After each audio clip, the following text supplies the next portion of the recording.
നമ്മൾ ദ്വാരക കടലിൽ മുങ്ങിയതൊക്കെ ഇതിനു മുമ്പ് പറഞ്ഞിട്ടുണ്ടായിരുന്നു. എങ്ങനെയാണ് ഭഗവാൻ ദ്വാരക ഉണ്ടാക്കിയതെന്ന് നോക്കിയാലോ. കംസനെ വധിച്ച് യാദവരെ ദുഷ്ടാധിപത്യത്തിൽ നിന്ന് മോചിപ്പിച്ചതിന് ശേഷം കൃഷ്ണൻ കുറച്ചു കാലം മധുരയെ തന്നെ തുടർന്നിരുന്നു. എന്നാൽ കംസന്റെ ഭാര്യാപിതാവും മഗധയിലെ ശക്തനായ രാജാവുമായ ജരാസന്ധന്റെ ആക്രമണങ്ങൾക്ക് നഗരം കൂടുതൽ ഇരയായി. അങ്ങനെ കംസന്റെ മരണത്തിന് പ്രതികാരം ചെയ്യാൻ ജരാസന്ധൻ 17 തവണ തുടർച്ചയായിട്ട് ആക്രമണം നടത്തി.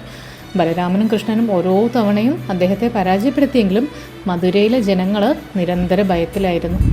യാദവ രാജവംശത്തിന് മധുര ഇനി സുരക്ഷിതമല്ലാന്ന് മനസ്സിലാക്കിയ കൃഷ്ണൻ തനിക്കൊപ്പമുള്ളവർക്ക് വാസസ്ഥലമാകാൻ യോഗ്യമാകുന്ന ഒരു പുതിയ നഗരം സ്ഥാപിക്കാൻ തന്നെ തീരുമാനിച്ചു.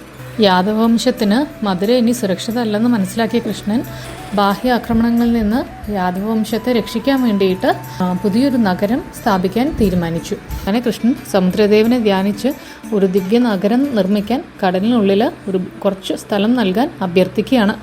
ഭഗവാൻ പറയുന്നത് പിന്നെ സമുദ്രദേവൻ കേൾക്കാണ്ടിരിക്കുകയോ. അങ്ങനെ പടിഞ്ഞാറൻ തീരത്തിനടുത്ത് തൻ്റെ വെള്ളം പിൻവലിച്ചുകൊണ്ട് ഒരു 12 യോജന സ്വർണ്ണഭൂമി വെളിപ്പെടുത്തി കൊടുത്തു. പുതുതായി ഉയർന്നു വന്ന ഈ ഭൂമിയിൽ നഗരം നിർമ്മിക്കാൻ വേണ്ടിയിട്ട് ശില്പിയായ വിശ്വകർമാവിനെ തന്നെ വിളിച്ചു വരുത്തി. അദ്ദേഹം ഭഗവാനെ വണങ്ങി ദേവന്മാരുടെ വാസസ്ഥലങ്ങളെക്കാൾ മനോഹരമായിട്ടുള്ള ഒരു കോട്ട കെട്ടിയ നഗരം നിർമ്മിക്കാൻ തുടങ്ങി.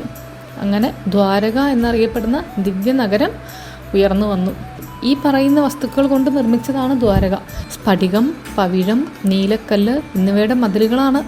നിത്യവസന്തം പൂക്കുന്ന ഉദ്യാനങ്ങൾ, വിലയേറിയ രത്നങ്ങളാൽ അലങ്കരിച്ച സ്വർണ്ണ മാളികകൾ, എല്ലാ യാദവന്മാർക്കും കൊട്ടാരങ്ങൾ, ക്ഷേത്രങ്ങൾ, തടാകങ്ങൾ, പാതകൾ ഓരോന്നും ഐശ്വര്യം പ്രസരിപ്പിക്കുന്ന കൂറ്റൻ മതിലുകളാലും കാവൽ ഗോപുരങ്ങളാലും ചുറ്റപ്പെട്ടിരുന്നു.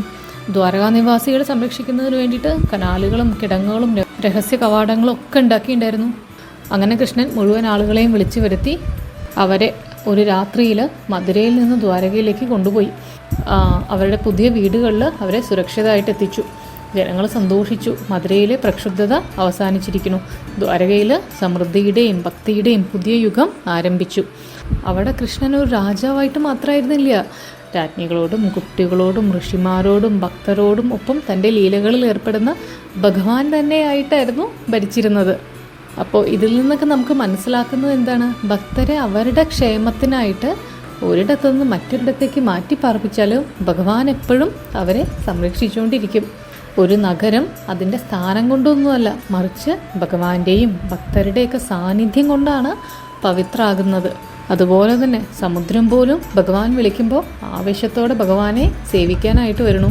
ഭക്തിയോടെ ഭഗവാനിൽ വിശ്വാസം അർപ്പിച്ച് നമ്മൾ ഭഗവാനെ തന്നെ നനച്ചിരിക്കുമ്പോൾ ആ ഭഗവാൻ നമ്മളെ ഒരിക്കലും കൈവിടില്ല.